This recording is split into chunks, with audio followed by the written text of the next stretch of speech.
Hello and welcome to this video tutorial showing Teamsite 16.6 direct-to-page media feature. Teamsite 16.6 added multiple new components standard out of the box to help content authors quickly drag and drop directly to the page. These are audio, video, and content item list. To get started, click on Site, Open, and then select a page to edit. Start by adding a component to the page. From the component browser, select Custom Components. Search for Video and select Digital Asset Video Component. Select the component properties. Assign title to the video. Add description. Select description alignment.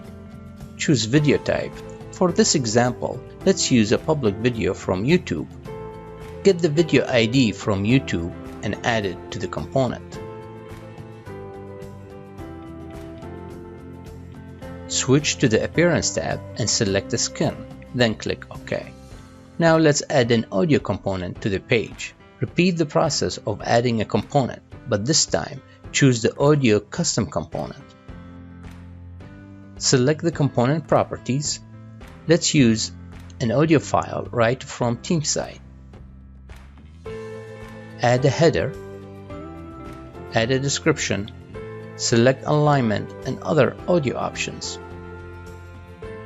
Switch to the Appearance tab and select the skin, then click OK. Last but not least, let's add component item list to the page. Repeat the process of adding custom component, search for content item list,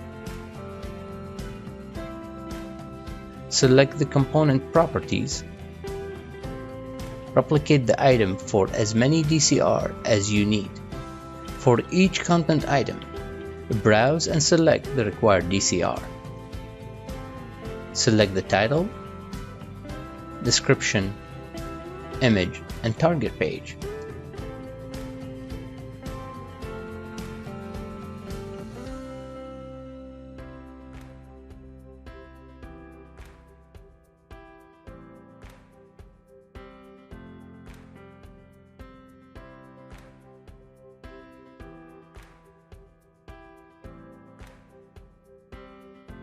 Finally, select number of items in a row, then click OK.